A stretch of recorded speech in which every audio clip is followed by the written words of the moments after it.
If you go out there with the goal of just witnessing what an incredible environment that is and experience the beauty of, those flats and really being out there in the middle of nowhere, you're in the tip of an archipelago in the middle of the ocean, you can't have a bad day. That was Marshall Cutchin with a little mindset reminder to start the day. The OG of fly fishing websites, today on the Wet Fly Swing Fly Fishing Show.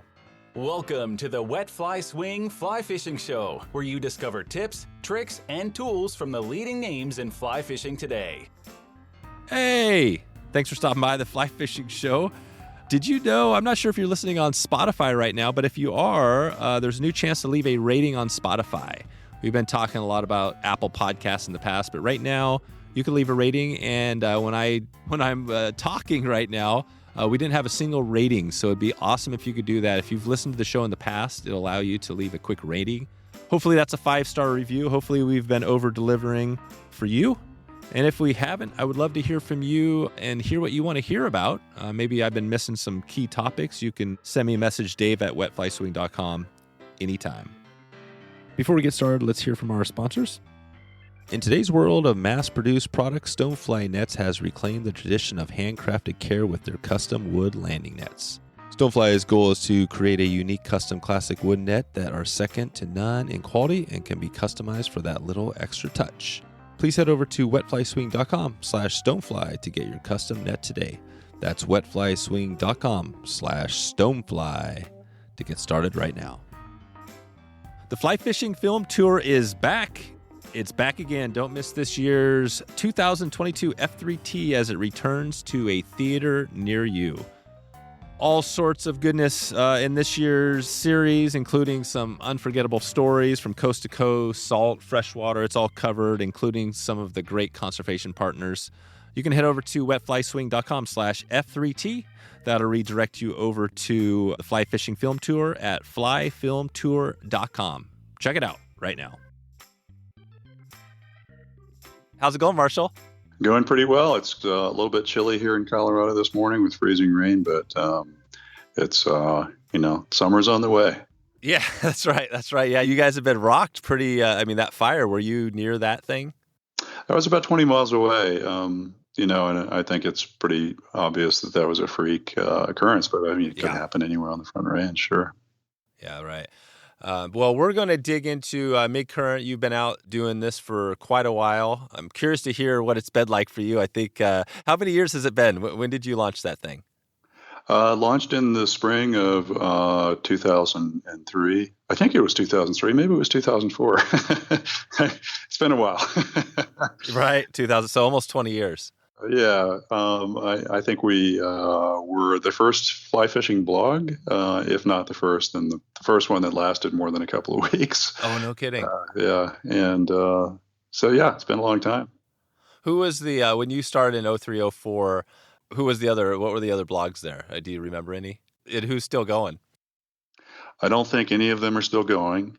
There were a couple, and I apologize to anybody who who was around at that time and still is, but I can't remember the names. But there was just a moment in time when everybody was discovering blogs. It was busy. Yeah, it was busy. Yeah. Now you think of it, you stuck around. Why are you the different? Why didn't anybody else stick around for 20 years? I don't know. Whether it was because I had a plan or, I'd been, at the time I started MidCurrent, I was marketing director for a big international company and had been VP of technology for another company in advertising. So I sort of knew the technology and the opportunity that was being created by Google search at the time. So that's probably the difference maker there. But who knows? It's no question that luck plays a huge portion in all of business. So that's right. Well, let's go back really quick to the start of your fly fishing. Let's start there because I want to get the whole story and give us a little perspective on it. So where did you get started? When did fly fishing come into your life? I was like every other kid. I fished for bluegill with poppers. My dad's old bamboo rod when I was real little, but one of my most vivid memories is catching catfish on live crickets with my grandmother when I was 4 or 5 years old. But my real introduction to fly fishing happened after I went to Key West in my sophomore year of college, and I just on a whim hired a flats guide, and it was really, there were really slim pickings down there in 1978 or whenever that was. And I just happened to be sitting in a restaurant and asking the waitress what there was to do. And she said, well, you can go fishing. And I said, well, for what? And she said, tarpon. I said, what are those? So she was telling me about tarpon. She said, and by the way, my husband is a guide. So I booked her. There you go. I booked her husband for, I think it was a half day of fishing. Maybe it was a full day. And then we went out and looked for fish all morning, couldn't find any fish, and finally got back in front of Ballast Key, which is west of Key West, and had about between 2,000 and 3,000 tarpon come by the boat in about 3 hours. Wow. Yeah. So that was and the first, legitimate fish I hooked on a fly rod was a tarpon, probably about 80 or 100 pounds. So. Oh man. Yeah. So you were. So, college, it seems like the transformational times, right? I mean, once you hit that, was it all over? I mean, were you pretty much fly fishing the rest of your days since then? Oh, no. I mean, I retained that. Yeah. I mean, I could see that moment, in my mind right now, but, I was hard and fast on the career path. Nothing was, you know how you are when you're 19 years old. Nothing's going to stand in your way. You're immortal. And It wasn't until I had been in business for about 5 or 6 years that I decided that I was going to quit and become a fishing guide. Oh, nice. That's it. So you didn't let it leave you, and you became a guide. And I think it was like 10 years, right, or so, something like that. You were guiding. Yeah, it was about 11 and a half years, and left in 1997 and went to Montana for a couple of years with my future wife. There you go. And then so you're guiding, and so take us to the MidCurrent. Bring that back into the fold. Where did that all start up?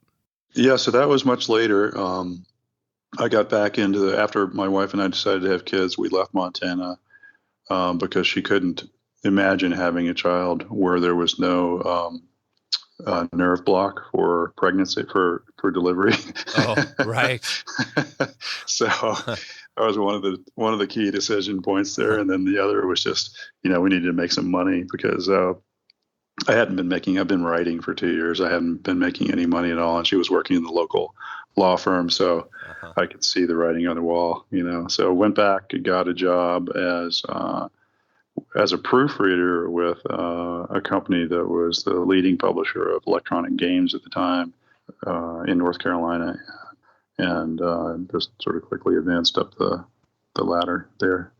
Then the .com bubble hit, and went to work for an even larger company as their sort of consultant, traveling around the country talking to their marketing teams about web development. And I at that time I was a web developer as well as a consultant. So gotcha. Yeah, so you were so before MidCurrent even came to it as a thought, you were already that was your profession. Yeah, it wasn't. The technology was pretty all familiar to me, and even the advertising side. So it was really a question of if I'm going to build something sustainable that's going to last for longer than a couple of years, what does it have to look like? And my goal was just to have, originally in the first couple of years, just to have the highest traffic in the fly fishing space. And we actually were the most popular site on the web after about 9 months. Oh, wow. Yeah, just based on news about the industry, and Jim Murphy, who is with Hardy and Grays now, was with other companies before that. He told me, I think 6 years in, he said, "Do you realize you just invented fly fishing news? There was no fly fishing news before MidCurrent came along." Oh, no kidding. I was like, I guess there wasn't any news. That's right. So you were before. So this is even before Orvis News, right? Did they even have their thing going? No, in fact, I would like to think I inspired them to imitate what we were doing, and I think maybe if you asked them, they would tell you this is probably true. And so, yeah. There you go. There you go. Yeah. And now, now there's a lot of, I don't know how many, but there's a lot. I mean, now we're back to Yeah. full circle. There's literally hundreds of millions of websites. I don't know how many are fly fishing, but there's a lot, right?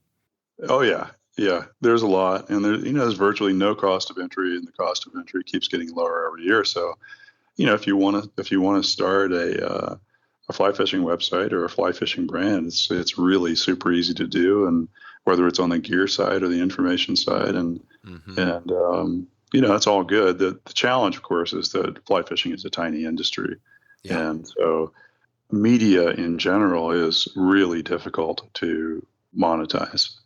Whether you're, NBC or a tiny mom and pop e-commerce operation, or especially content sites are very, very difficult from a business standpoint. Yep, that's right. But you've been able to do that over the years. You monetize that site.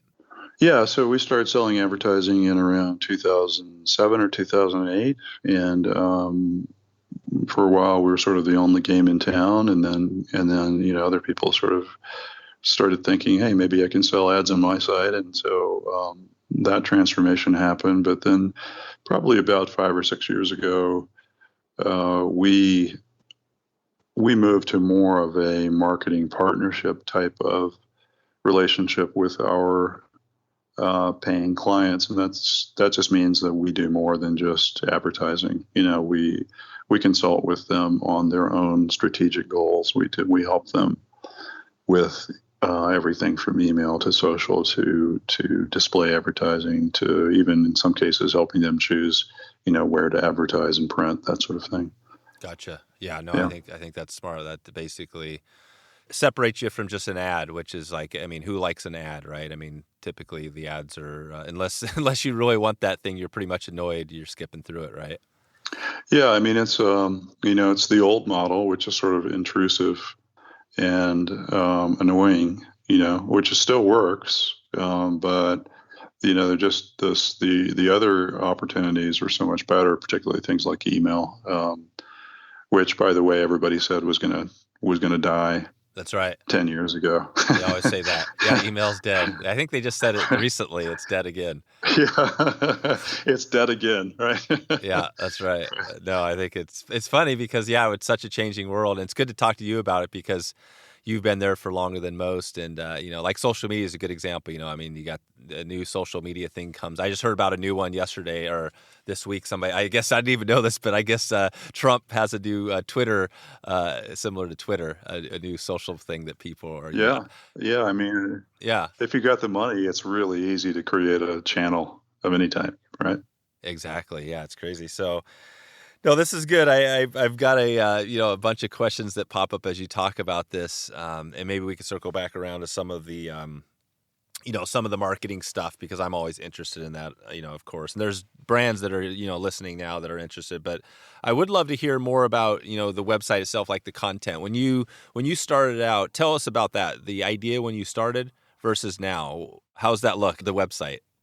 Well, sort of along the lines of what we were talking about with news, there not being any fly fishing news. It wasn't that there weren't actually bits of information and, new products and things happening with people and events and that sort of thing. It's just that it really wasn't available anywhere, and I think, what makes a successful publishing operation is not just content, but also distribution. And so for the idea that I had for MidCurrent was we would have the highest, offer the highest reach and have the highest reach of any media in fly fishing. And we've been able to maintain that, which is pretty remarkable. But, we've also had to shift with the winds, with in terms of the changing demographics, the changing age groups, and the way they consume information. So, I resisted for a long time even getting involved in social media because I really, like most publishers at the time, was really resistant to Mark Zuckerberg owning my content. Right. So, we were kind of late to that game. We've caught up now, but I sort of wish I had bitten the bullet earlier on that. And then the demographic, of course, in fly fishing being mostly older, male, is still true. I think that part of that's just because people don't really pick up sports. Most people don't pick up a sport like fly fishing until they're, let's say, 30. They have an established career and decent income, because it's not cheap for people who like to travel or, Right. find all the great fishing spots, et cetera, et cetera. Yep. And so, the media, or MidCurrent, I really felt had to really respond to that. So we jumped into social media. We jumped into Instagram, and the challenge for me, to be honest, has never been the technology. It's always been about sort of like, how do we represent our brand, and what is our brand about? And so I decided a long time ago, actually at the beginning, before I started MidCurrent, I sort of made a promise to myself and to our audience that we would never publish grip and grin photos. Oh, right. Yeah, and at the time, that was just, people were like, "Are you out of your mind? You're just not going to get engagement, if you don't publish people holding fish up in the air." And I said, "Yeah, but you know what? I was a guide in Key West, and during my 11 years of guiding down there, I never killed a permit intentionally. I'm sure some died or got eaten by sharks after we released them, but to me, releasing fish has always been a really important part of the sport. Not because there are arguments for mortality and protecting the population, that sort of thing, but it's really more of a kind of an ethical and personal choice about the way you approach the sport. So, we can all debate about which methods for handling fish are better. Science is always giving us more information that we can include in our fishing. But it's not even so much the act, but the intent, in my opinion. So anyway, circling back to the beginning, kind of lost the train of thought there. That's good. Yeah. No, that's a good point. I think it is the grip and grin or whatever. I mean, well, I think, who was it? We were, Orvis, I believe it was Orvis. We were talking about that. And, we were one of the groups out there, right? The Keep 'em Wet and all that stuff. And Orvis started doing that, probably a lot, obviously later than you. It seems like you're on the forefront of a lot of this, but they said the same thing. They just stopped showing those without even telling anybody, Roy. Stopped showing those. Yeah. And it's like, it's the right thing to do. Obviously it makes sense. It is. But there was a lot of pushback when I brought the subject up with other people in the industry. So, and I certainly don't. I'm glad the industry is shifting, but Instagram in particular is still a place that is all about trophyism. Fly fishing is all about trophyism, but we've been pretty successful with our Instagram account without showing grip and grin photos. So it can be done, and I think it's really important to hold the line on issues that are that important. Yeah, definitely. Well, let's hold some of this to the end if we get a little bit of time at the end. Yeah. I want to dig into some of the fishing that you did when you were guiding in that 10-year or so period.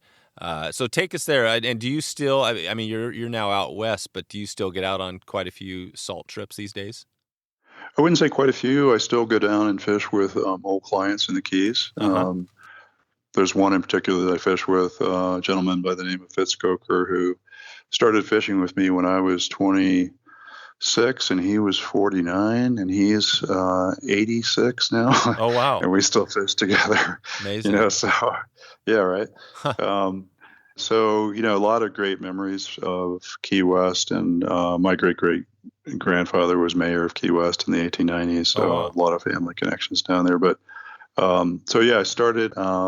left my job in New Jersey when I was 25, went down to Key West. Actually, I think it was 24 and a half or so.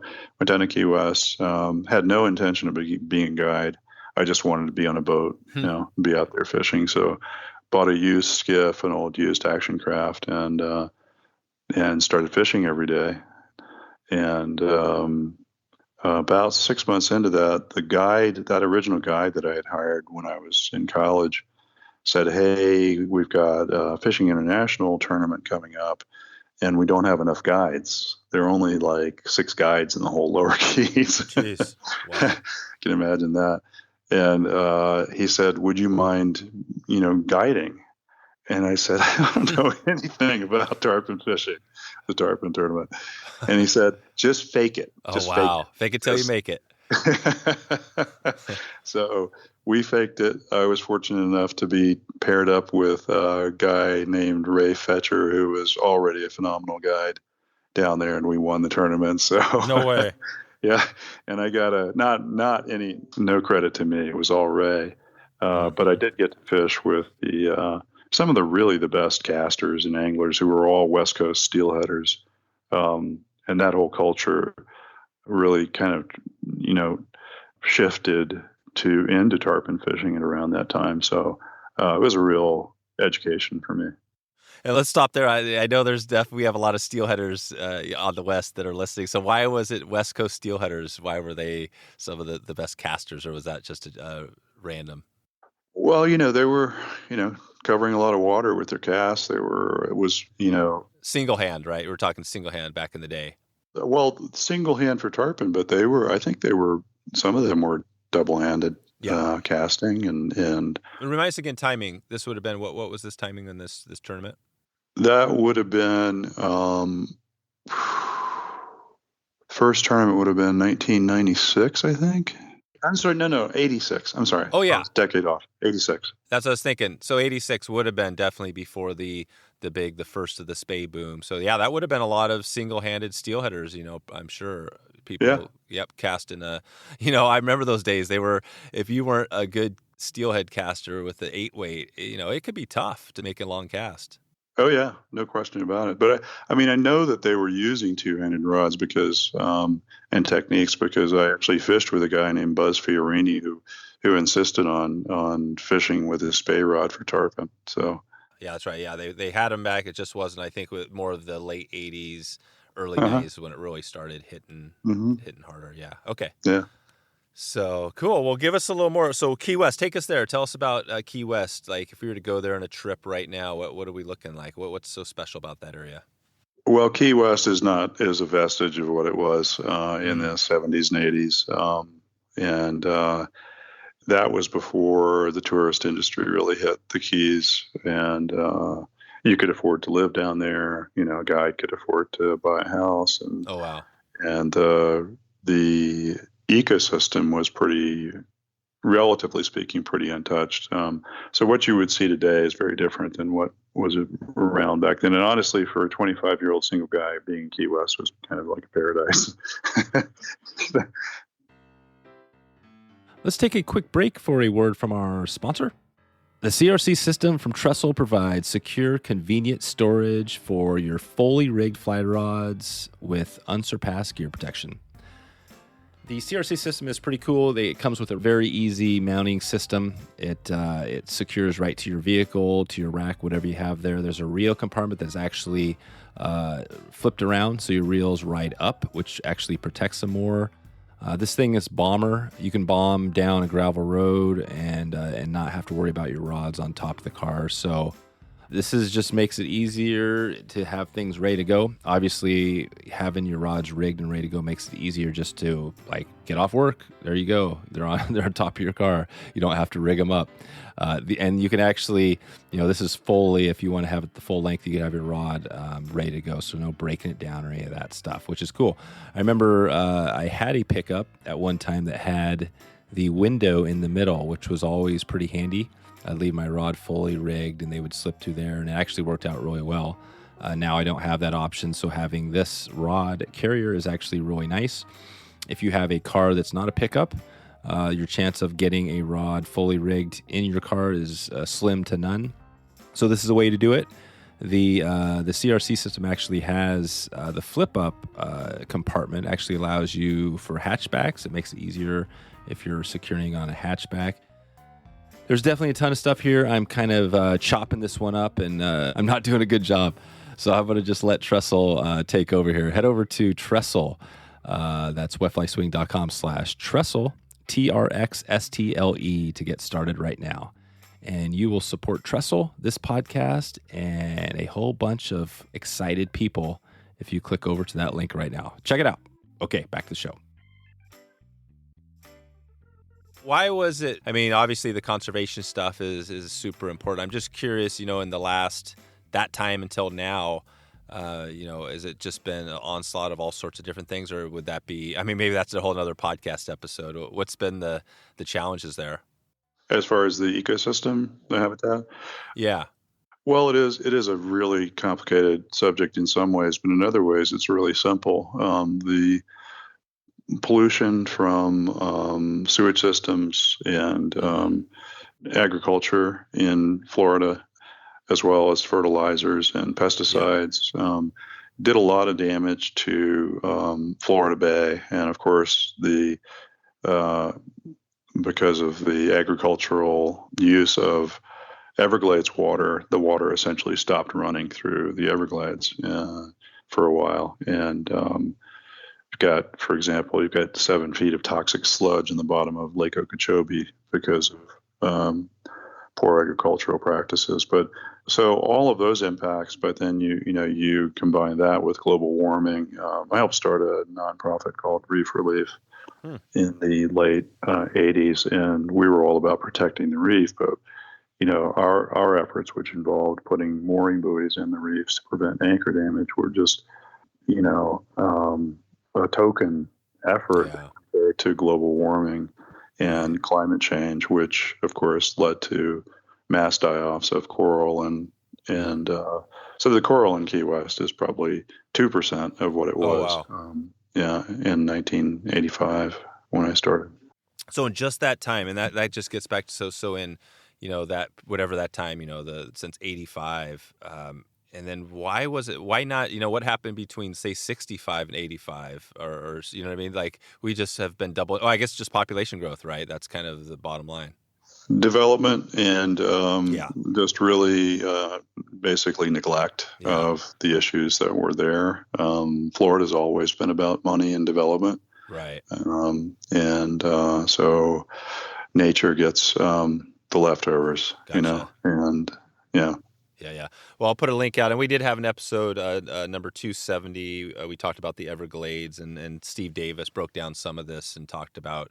And it sounds like, there's still a lot of work to be done, and it's the largest restoration project in the history of the planet, that's going on down there. So they need a lot of cash, but it sounds like there's some work being done. So I'll leave that one there, but keep us going on that line of, sure. of let's just say we're planning a trip, we want to get out. Would you recommend going there? Like, where would you recommend going for permit if we wanted to go do that in that part of the world? Well, permit fishing is still incredible in Key West, and it's because I think the knowledge and the experience of the guides down there is unlike any part of the world. And that's not to say that the Central American guides and Bahamian guides, for example, also haven't really become incredible at permit fishing. But permit fishing was new, essentially when I started fly fishing for permit or guiding anglers to fish for permit. It really was not considered possible to catch a permit on a fly, or if it was like a fluke. Nat Ragland told me that I asked him once, how do you catch a permit on a fly? He said, just tie on a cockroach tarpon pattern, which was originally for permit. And he said, just if you see a permit, just throw it at him. And if sometimes they eat it, but usually they don't. Yeah. That was it. Yeah. But so now the permit fishing is quite a bit more challenging. You don't get as many shots, but it also really places a importance on the guide themselves. So I think it's incredibly important to book a really good guide. You can use somebody like Nathaniel and Catherine Linville's shop in Key West, or some of the other sort of local establishments down there to book guides. But it's really, really important to get a good guide, and it's hard to get a good guide, so you have to really book pretty far out in advance. Although COVID's probably made it a little bit easier.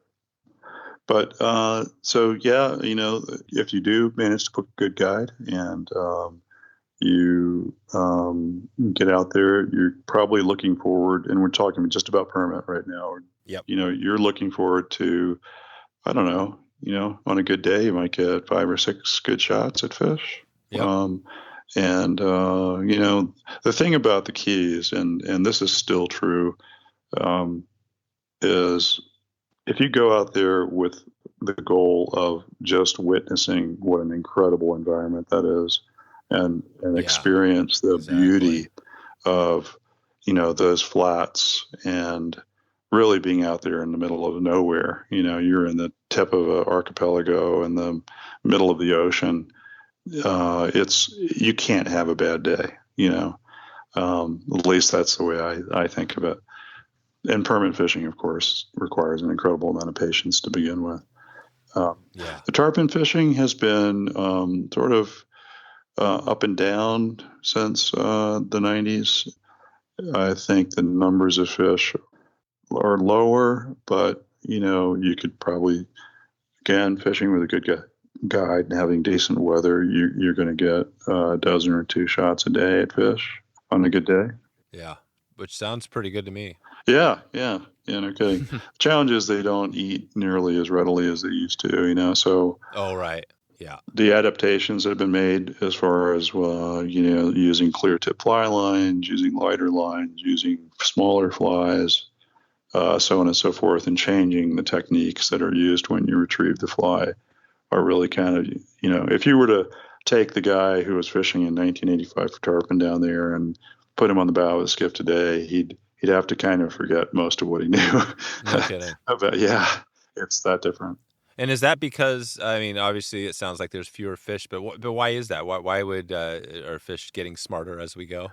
Tarpon live for incredibly long periods of time. They can live 50, 60 years or longer. So, and those migratory fish, I'm assuming, and I think the science probably backs this up, are the same fish that come through the same routes year after year. So, whether their brain is large enough to have memory of, being hooked or having a fly thrown at them or being run over by a skiff or something, I'm not sure we'll ever know, but they certainly have learned, I guess I could say, to, not eat flies that aren't, put right in their face, and made it really easy for them to make the decision to bite it. So, yeah, that's what we know. That's awesome. Yeah. Well, talk about, so if you're heading down, let's just say somebody wanted to go down there and do this, I guess find a good guide. You mentioned, what's that look like doing the trip? Do most people go down there and kind of do it, as far as lodges, all that sort of stuff? What would be a good resource? Do you have something on your website where you can just be like, hey, I want to do this permit trip? I can just go dig into Marshall's site and get all the info there? What I would do is I would actually call the angling company, which is, in my opinion, the best fly shop in Key West. There's another fly shop called the Saltwater Angler, which is another option on the waterfront down there. But Nathaniel Linville, who owns, and Kat, his wife, who I mentioned before, they're both highly accomplished anglers themselves. And Nathaniel owns a couple of world records. I'm not sure what the count is now, but he's probably one of the best saltwater fly fishermen in the world right now. And he's had some amazing catches. So I would call the angling company. They're kind of like the, switchboard for all the best guides down there. Not, they're awesome. Of course they're guides that are already booked and don't need to be associated with a fly shop. But that would be my suggestion. It's anglingcompany.com. Yeah, perfect. Yeah, that's a great resource. Okay, and I was just thinking as you were talking, I was looking through some of your past the info on your site, and you had a I'm not sure. I guess it's a podcast. You had an interview with Michael Keaton. Is that true? Yeah, Michael started fishing with me in 1989, I think, and we fished for a few days every year. And I have a lot of friends in Montana that I made through guiding, and so got to spend quite a bit of time fishing in Montana with some of the same guys that I was guiding, and so we developed a friendship and just sort of followed him along the way. I think at that time he had not yet done Batman. He was about to do Batman, of course, then his popularity. Oh, what was before Batman? I mean, he did a ton of stuff. What was the big one before Batman? Oh my God. He's going to punch me in the mouth because I can't remember a lot of the stuff. Yeah, you're on the spot. You're on the spot. I'm trying to think too, because I mean, I love Michael Keaton. I mean, he's like old school. He was through tons of movies, like probably hundreds of movies. I can't even think of one. Well, that's the challenge with Michael is like, okay, what has he done? Well, he's like one of the most, I don't want to say the words, but not prolific, but something like that. He's the busiest actor, one of the busiest actors. Yeah. He's 70 years old now. And, we started fishing when I think he was in his 40s, maybe, or maybe, I don't know. And, so he was still a young stand-up comedian. Oh, really? I think he was actually he was maybe in his late 30s at the time. So. Oh, of course, I got one for you here. This is classic. So I'm just looking just because I want to leave it. So Beetlejuice. Right. That was actually he was, I think he may have been working on Beetlejuice or just finished Beetlejuice when we started fishing together. But yeah. Yeah. And he, by the way, was, even when we first started fishing together, he was already an accomplished fly fisherman. It wasn't like he was a novice. Oh, no kidding. That's really cool. Let's go back to your website just for a second, because you got so much content. I mean, I remember I was talking to Orvis. I can't remember who. I think it was Phil. Them doing a daily blog. I mean, you've been doing a similar thing. With all this content, how do you organize it so when somebody comes to your site for, like, say this, we're talking about permit, they want to go fishing. How do they come there and get all that information on your site? How do you focus that?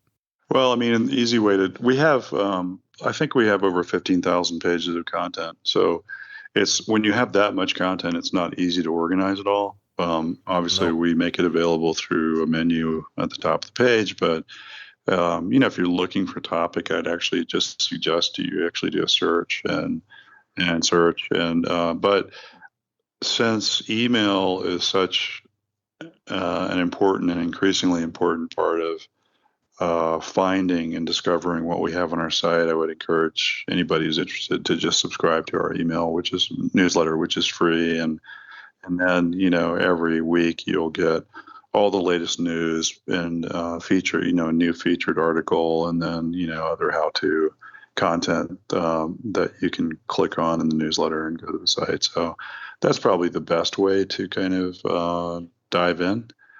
But yeah, I mean, there's just so much stuff there. When I started doing my own research by searching on MidCurrent about 10 years ago, I figured we kind of reached a tipping point. I was like, That's right. Okay, wait, I want to know how to do this. Well, I can Google it, but That's amazing. Google results are one thing, but then I can search on MidCurrent. I can usually find something that's good. Yeah. Yeah, that's so cool. Well, I noticed when I typed in permit, I mean, there's tons of great resources from your site. Before that, it pops up a little. I guess it's Google Ads. It's popping up the search result on Google. Yeah, so the search results do show Google Ads before the search results. Yep. Yeah, so that's it. I haven't seen that before. Yeah, so you're basically, you've got Google Ads going in, but then you get down below, just like any Google search. If you're on Google, you skip through that and you get down to the actual, the real organic, which is this organic. And yeah, you got a ton of stuff. The permit puzzle, hunting permit. You got permit. I mean, all sorts of stuff. What as far as the news, I mean, how do you do this? That you got all 15,000. How do you decide where you're going next, what you're doing, are you a mix between fresh, salt, equal, or how's that look? Well, 95% of fly fishing is freshwater, so it's really challenging to do justice to saltwater. I would love to, of course. I'd love to be talking about saltwater all the time, but we have to be focused on reach, and since most people are trout fishermen, then that's mostly what we talk about. But the way we approach editorial is probably say, okay, the most important thing we could do, and one of the reasons I started MidCurrent was there was so much misinformation about how to on fly fishing happening on the web. I said, we can fix that problem. We can just absolutely vet everything about how to and deliver some really, credible and solid how-to information at volume so we can really help people become better at fly fishing. So how-to is still our focus. Yeah. You can probably see half the news stories are, why you should use a 9-foot rod or Mm-hmm. Try this trick or this, that, or the other. And then the rest of it is, industry, news, events, people, what's happening with people, and literature and art and so on and so forth. But I would say how to and, video content probably in recent years has sort of taken over the newsfeed. Yeah. That's right. And you have a little spot for podcasting in there, don't you? You got a little link out there, or a little. Yeah, we try it, and I can never make everybody happy enough. It's like, I'm sure, right. as you know, there are a lot of podcasts out there, and there seems like somebody's trying to start one every day. So yeah, there is. Hopefully you've noticed that we've linked to you a few times. I have. No, I appreciate that. No, I've seen that. It's been awesome before we talked. And you do a fabulous job, by the way. Oh, I appreciate that. When I first came across your podcast a couple of years ago, I just thought, okay, here's a guy who gets it, who understands the value of the conversations. Yeah. I appreciate that.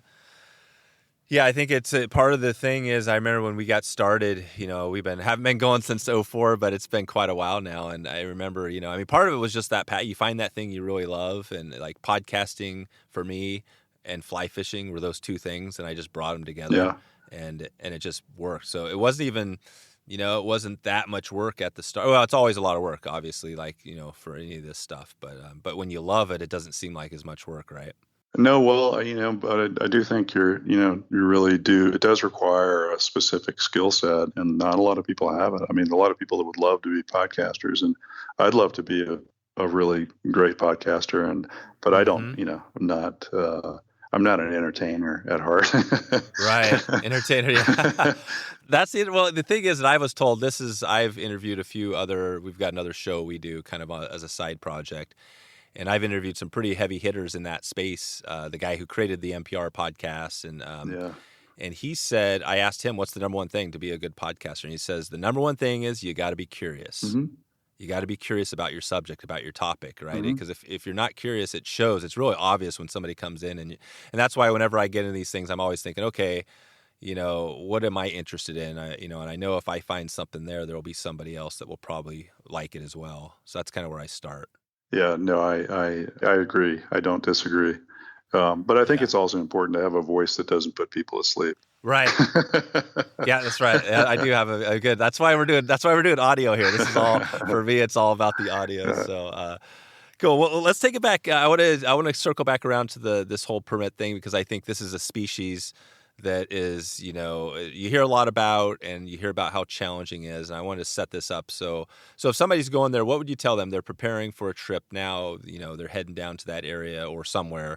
What do they need to do to get ready? You got the gear and all that stuff, but anything else, any tips on preparing? So when you hit the boat with your guide, you're ready to go. I think probably, and this has always been true, the number one mistake people make is not practicing, with a heavier rod. If they're not fly fishing, in salt 10 days a year, or, on a regular basis, then they really ought to spend time with that, 9 weight or 11 weight or whatever they're fishing with. And, even if they just have to cast on the grass, get out there, and when the wind's blowing, 15 or 20 knots, and practice casting with the wind over your right shoulder or left shoulder if you're left-handed, and, practice casting. You don't have to cast 100 feet. It's good to be able to practice casting distance, because if you can cast 100 feet, you can cast 60 feet more accurately. Just get the muscle memory in place so that when you get on the boat, you're not, it's not all new, to your instincts. You don't want to be thinking about your casting. You want to be thinking about, what are the fish doing? You need to see the fish first, which is, one of the biggest challenges in flats fishing is, your eyes are just not trained to see these, mirror-sided bonefish or permit or tarpon. And if you don't have perfect light, which you usually don't, you're dealing with clouds and other things. So, seeing is always a challenge, but you can't really practice that, and so the things you can practice are casting. You can think about, getting a little exercise if you've been sitting around. It's not easy to stand on a bow of a boat all day long. Right. You know, so strengthen your legs. Go for some runs. Get in reasonably good physical shape. If you're going to be pulling on a 80-pound tarpon for 20 minutes and putting 7 pounds of pressure on him, sounds easy, but it sure helps if you've been working out a little bit. That's it. Yeah. Follow Tom Rowland. Tom Rowland's the fly fishing exercise guy, right? Yeah. He's the guy you should follow. Well, Tom is taking it to the extreme, but yeah, absolutely. Yeah, I know. I love that. Or I was told, I didn't even know that, like, compression socks or tights. Or I don't know if you ever see people out there, but I guess compression socks, if you're on your feet all day, could help as well. I'm not sure if people are doing that out there or not. I don't know. Really. I know that the last guide that I fished with my friend Fitz, he saw me standing on the bow, and he was looking at my my stripping technique with a pretty critical eye. I said, "What am I doing wrong?" He said, "It's all about the core, dude. It's all about the core." Yeah. I was like, "Oh, okay. Well, I forgot to tighten my abdominal muscles. That's what you're telling me." There you go. That's a good tip. Yeah. So be ready to go. We'll give us one more there, and then we'll move on, and we'll kind of start to wrap this thing up here. As far as preparing. Yeah, I think the most important thing you could do is ask your guide. Tell me what's been happening. Tell me, what do I need? What do I need to bring flies, or should I bring my own gear? They probably have access to the latest fly lines. Always put a new fly line on your rod. It kills me when people spend thousands of dollars to go on a fishing trip and they're reluctant to spend $100 on a new fly line, which is probably the single difference maker, in your casting. So, a quick break from one of our sponsors, Togen's Fly Shop, providing great quality products at a super awesome price. Togen's has tons of fly time materials, accessories, all sorts of stuff to cover you, and they've been going for quite some time now. If you have any questions, you can check out Togens, wetflyswing.com/Togens. They're offering now a fly tying box, which simplifies the process, especially if you're brand new to it. They'll send you out one shipment, and you can have your materials packed in one box. I know this is a struggle for some, especially getting started, or if you just want to mix it up. So the mystery fly tying box is a good place to dig into it. And, they've got products that are going to arrive pretty quickly. I know when I last made my order, it was only a couple days to get my order from Togens. So it's pretty cool. Togens is actually up in Canada, which is awesome. And you would think that given where we're at today, that it might take a little bit longer. But they got their infrastructure set up pretty awesomely and very smoothly. So since 2005, Togens has been rolling on this. You can head over, like I mentioned before, Togens, wetflyswing.com/Togens, Togens, to get started and support Justin and his pops right now today. Okay, let's get back to the show now.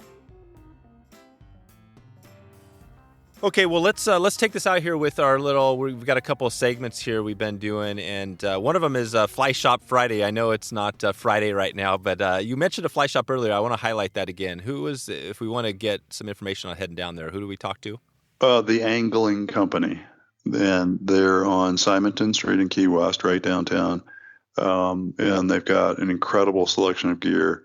The owner is Nathaniel Linville, and his wife is Kat Valley. They just had a little newborn. So oh, wow. Shout out to them. Congratulations, you guys. Amazing. Yeah. And their staff is just really, really on top of current conditions, but if you're calling ahead of time, and you want to call months ahead of time, if at all possible, and say, hey, I want to do this kind of fishing, or can you suggest what I should do? I'm at this level of experience. And they're going to have a really good selection of guides to set you up with. Perfect. Yeah. Also gear recommendations and too. Gear. Yep. Yeah, they got everything. Yep. And we'll kind of leave. I'll put the link out to them so we can check there. So for this Fly Shop Friday, the question here from John in the Facebook group was, like you said, casting in the wind. So can you give us a tip, whether you're out on a skiff or, you're in Jurassic Lake getting pounded? What would you tell somebody if they're just struggling to punch out the cast and the wind's either coming at them or sideways? Well, if the wind's not in the ideal location, one of the jobs of a great guide is, of course, to position the boat so that you do have good light and you do have favorable wind. But, they can only control so much of that. So I don't know whether it's half the time or a third of the time. It's not going to be ideal. And, one of the techniques that works really well when you're dealing with wrong-sided wind is a water haul. And so as a spaycaster, you're very familiar with what a water haul is because it helps you, build your loops and so on and so forth. So a lot of those skills can be easily transferred to saltwater fishing. It's not the first thing that people think of. They think of the traditional, just double haul and bust it out there kind of casting. But you can be, you could have a 20-knot wind blowing over your right shoulder, and you could roll out, 30, 40 feet of line and water haul. The good casters can then just water haul that into a back cast and shoot the entire fly line, just based on one haul. Wow. So one haul. With really strong winds, you don't want to have the fly. You're not going to spend a lot of time false casting in any case, ideally, because the fish can be, potentially see you casting or see the fly line in the air. But everything happens at lightning speed anyway in salt. Yeah. But, when it's windy, you are going to be spending, and this is just my, perspective, you're going to be spending a fair amount of time, getting your line out, letting it drop into the water and using that water resistance to help load your rod. And then, that's all about in the boat itself. It's all about line management, being sure you're not standing on your line, being sure, some guides now swear by what are popularly called line management devices. So it could be a bucket, could be a laundry basket, or it could be a really nice stripping basket from somebody like Carbon Marine, or other, aids to fly line management like spikes and things like that. And then, if you can go barefoot without burning your feet, that helps you feel where the line's under your feet, that sort of thing. Oh, yeah. There you go. Yep. Okay. Yeah, those are awesome. Definitely. So that wraps up our Fly Shop Friday segment. That this is good. We're doing some mixing things up. I guess that's always something I'm thinking about. Like we've got some good stuff going. We've built a really good program here. But I'm always thinking like, how do we do it even better? Do you, when you're with what you do you think of the same thing with MidCurrent? Well, yeah, absolutely. I mean, you're always trying to do better. I'm in a very metrics-driven side of the business. So, I think we can all have opinions about what people want to engage with, but the only thing that really matters is what they actually do engage with. And so, the question for any publisher, whether you're podcast or video or just traditional, text and images, is what are people actually engaging with? And I think that's especially true with younger, the younger demographic. They have shorter attention spans. I had a really instructive period where I was watching my son learn how to tie flies with by watching YouTube videos. And as you know, there's some really great YouTube videos, but it was really interesting to see him at, 15 years old. The way he watched a tying video was he just constantly had his hand on the mouse and he was just skipping back and forth, and he wasn't watching the entire video. So, it's that kind of thinking in snippets kind of, which is for somebody who's a, former writer and editor, I don't really like that idea. Somebody's not going to pay attention to my whole 1 hour podcast or this, that, or the other. Right. But it is something to, just, I guess, be aware of. We try to be aware of it all the time. You sort of front load the content in videos. You have to also front load the content and everything else you do, to keep people engaged. That's it. Yeah. I think that is one of the powerful things with the podcast is that the engagement, people that are listening typically, like right now, right? We've been in this thing coming up on an hour. And we've kind of been all over the place. We've been just, I've been just following whatever we've been talking about. But, most people are listening till the end, or a good part of it. And that's pretty crazy to think, right? Because like you said, YouTube, it's 5 minutes or something like that. Yeah. And blogs, you probably know, it's probably just a couple of minutes, right? People are checking out the headlines, the H2s, and they're heading on, right? Yeah. I mean, I had a very famous video producer and film producer in New York City when I was talking to him about podcasts a few years ago say, so what do you think we should be doing? And he said, forget about video. The future is podcasting. Oh, wow. Look at that. He said, don't tell anybody I said that. But that's hilarious. So this was recently, huh? Yeah. And I said, why do you say that? And he said, well, because you can listen to a podcast when you're doing anything. Think about that. Exactly. Think about that. You can be cooking. You can have a television on in the background. You can be driving down the road, which is probably the way a lot of people, listen to podcasts. He said it's the only medium that you can enjoy while you're engaged in other activities. And you can download it and listen to it anywhere. Yeah. That's the other, especially for fishing Portable. in the remote. Not that anybody wants to listen to a podcast in a remote canyon, but we've heard of a few people that have, and I do it. I do it sometimes. Hey, why not? Fishing slow, take a little nap, listen to a podcast. Exactly. Yeah, learn a little bit while you go. No, I agree. I think we got in on it. We launched this in 2017, and even though it felt like there were already so many podcasts out there, it always feels like that. Even right now, it's like people are like, "Oh my God, there's so many podcasts," but it's the best time to start is right now. And you know what I mean? If you stay with it, you can be a leader. You know what I mean? Just like anything. Well, and I think what you said earlier is so true that, if you're a curious person and you enjoy really listening to people, because I think as a host, that's what you're doing, right? You're getting people to say things that might not be revealed in anything else, right? Then you're really having fun and you're really learning stuff while you're doing it as well. So exactly. I don't know. I think it's kind of cool. Yeah. That's it. No, it is. It's true. And to wrap this one up for me, just so I know, and people know, I mean, it's like the trips, all these trips, I want to go to every country. I want to fish for every species. I want to do it all. And I know there's no way I'm going to do it. Nobody is. But this is a kind of a way to do it a little bit, right? It's like the reading the book, the same sort of thing where, if you don't read, you can't go everywhere. And this is one way you can experience a little bit of, it's like Key West today, right? We know a little bit about Key West, just enough to whet our appetite, right? To know that we could go there if we wanted to. We could do this. Yeah, absolutely. And, you really get to meet people on a podcast that you don't really, even if you go to a fly fishing show and you meet them in person, they're usually talking to tons of other people and stuff. So, it's a really cool medium. That is cool. Nice. Well, tell me about Michael Keaton, because I want to go back to Keaton just because I know there's probably a lot of youngsters that don't know Michael Keaton. But for me, he was a huge, he's a movie star.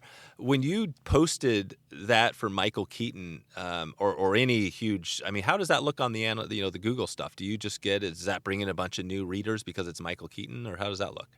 Yeah. I'm obviously we distribute the content across all our channels, and we have incredible reach. So, we have thousands and thousands of people listening to that stuff. Yeah, just impressions. Yeah, listening. Yeah.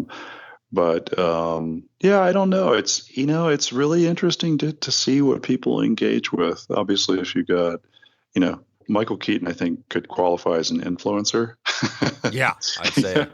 So, obviously there's a lot of power in that. Yeah. But, when I talk to somebody like Michael, I also try to be very respectful, and I'm more interested. I don't know if you had a chance to listen to the podcast, but, I like to dive deep, and I'm not really there to entertain people when I do a podcast. So it's really kind of selfish, in a lot of ways. Like, I want to know, are you the same kind of angler you were when you started, or are there things that you regret about what you did when you started? Or, I want to know that stuff, right? Because I have the same, I'm asking the questions because I sort of have the same experiences, and I want to, hear about, do they resonate with somebody who's famous, or or this, Right. that, or the other. Yeah. And so if you're listening to Michael talk about acting and fly fishing, and your only association with him is having watched Mr. Mom 5 times in the Yeah, 1980s, Mr. right? Mom.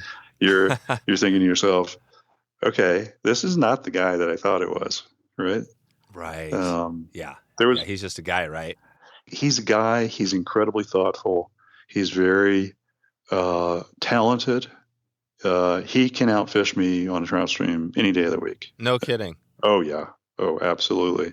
That is cool. Yeah. So a lot of aspects to people like that no one ever gets to see, and I've been fortunate to be able to spend time with people like him in non-public settings and get to see it. So That's great.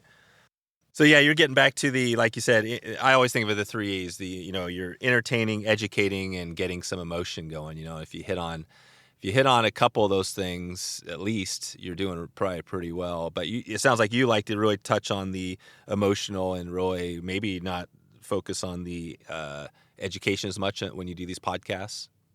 yeah, I mean, how-to stuff is great for getting people introduced to the sport or, refreshing their knowledge. But I think the really interesting stuff about fly fishing is it happens at the personal and psychological Mm-hmm. level, whether Yep. it's our connection, our reciprocal relationship with the natural world, or, the stories of people who have been involved in fly fishing and all the good things they're doing and outside of fly fishing, and things like that. So it's Yeah. just almost endless, right?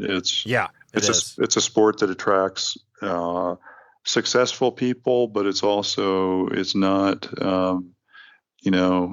not expensive to start with, and No.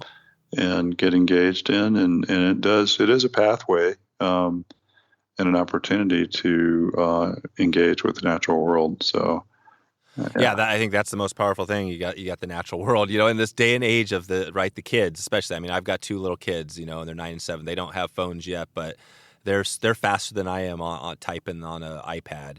And it's scary because you're like, oh my God, I grew up right in an area where it was like we were camping and always outdoors. So I don't know. I get a little worried because I see the other kids, but I feel like the more they're outdoors, I think we'll be okay. I think that's the goal. I agree, and I also think it's important to remember that technology is not evil, but Right. it's like any other addiction, really, in anybody's lives.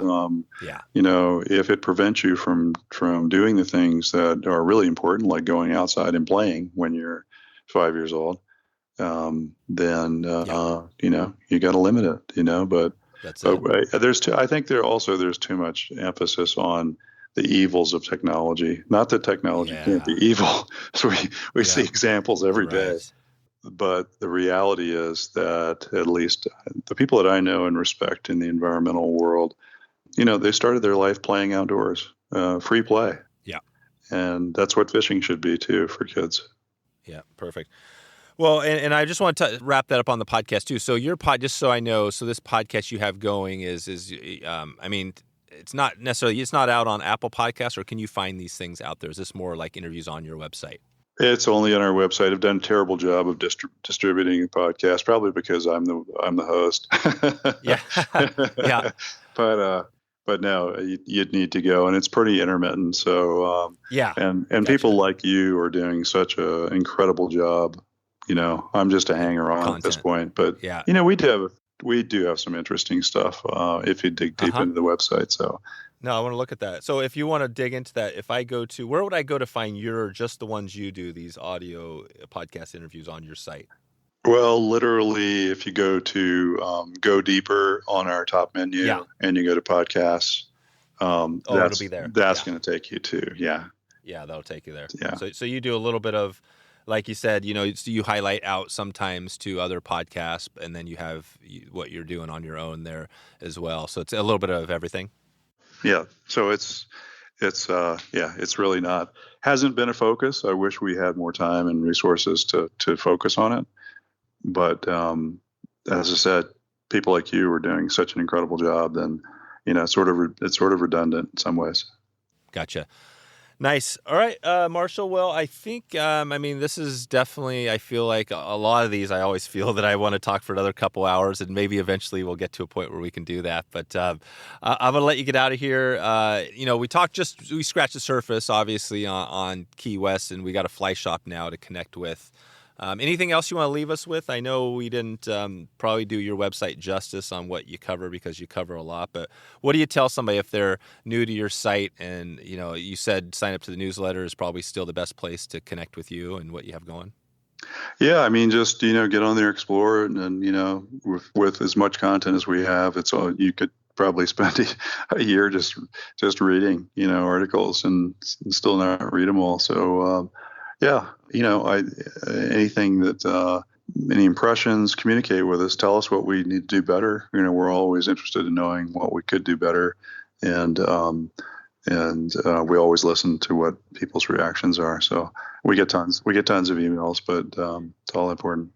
Yeah, and I want to take it out. I got two just to take out here really quickly. One, and these could be huge topics, but we're going to make them short. This is going to be the rapid fire. I haven't mentioned rapid fire in a while because when I used to do that segment, people would say, you're not really very rapid when you get into a conversation. But so first, blogging. You essentially, the word blog is such a kind of but you are a blogger essentially. What do you love about, if you had to say one thing, what do you really love? You've done it almost 20 years now. What keeps you going on it?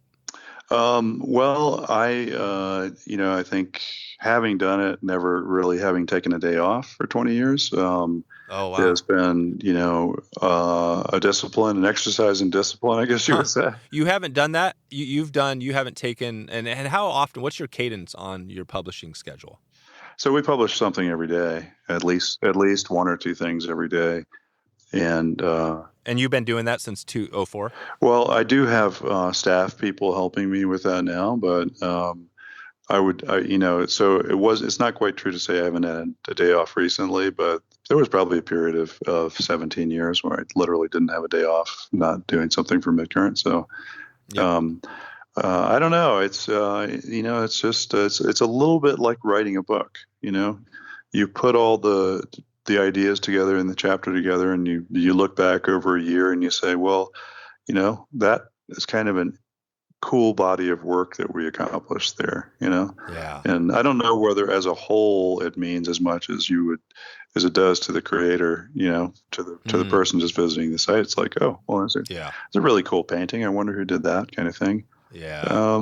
But by the way, I've never thought of myself as a blogger because I always really dislike that term. No, I know. And it also, we're not a sort of stream of thought, personal content platform, right. Which we never were. It's not you. No, yeah. It's always about the newsmakers. It's always about the experts and somebody else, right. not about what I think about what they're doing. So.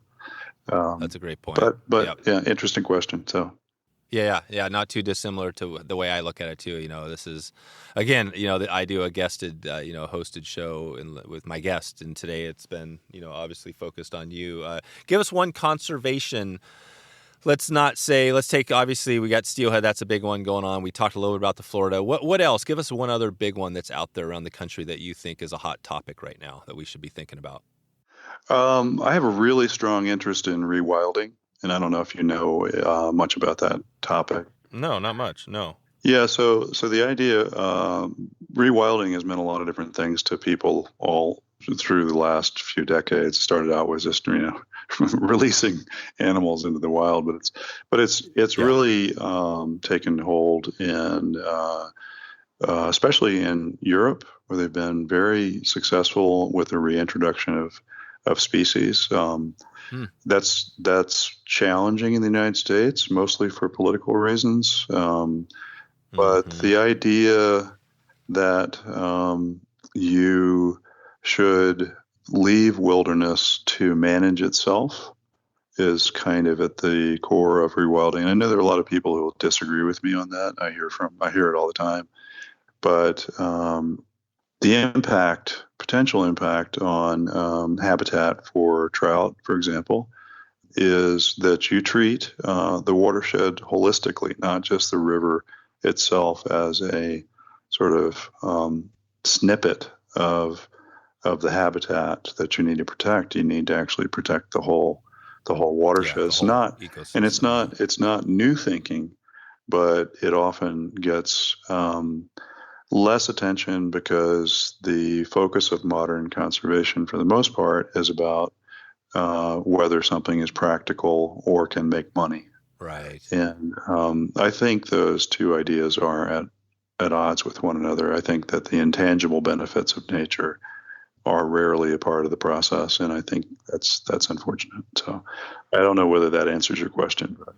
That does. No, it gets us me thinking that I think we can think about a number of different. We talked about this on a recent episode, and we don't have to dig into it today. But the wolf, the wolves and everything going on there, that Yellowstone study that they did a while back, where they reintroduced wolves, and the wolves, basically changed the whole, dynamic of what was going on in nature. Absolutely. And kept the elk out of the riparian area, and then those trees, the whole cycle, because of bringing one species, which was part of the natural system.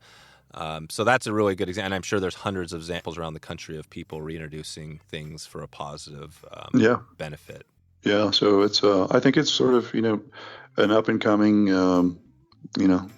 idea. And I see a lot more people engaged in it. I'd love to see the fly fishing world go in that direction as well, and not just about, restoring fish populations, but actually giving the habitat and all of the species that are connected to trout their due as well. Perfect. All right, Marshall, well, I'll let you get out of here. I'm going to send everybody out to midcurrent.com. And thanks again for all the time today. It's been fun to finally connect with you. I've been watching and reading your stuff for years, and this has been really cool to finally put together. So, thanks for all your time today. Well, thank you so much for having me, Dave. It's been a pleasure talking with you, and great job on what you're doing, and keep doing it. So there you go. If you want to find all the show notes, all links, and everything else we covered today, head over to wetflyswing.com/293. You can subscribe to the show at wetflyswing.com/subscribe so you get updated when that next episode goes live. And it's going to be going live quick. I'm going to let you get out of here. I'm not going to do any chitter chatter today because we've all got some good stuff to get onto. So let's get on to it. Thank you for supporting the show, and thank you for being you. Talk to you soon. Thanks for listening to the Wet Fly Swing Fly Fishing Show. For notes and links from this episode, visit wetflyswing.com.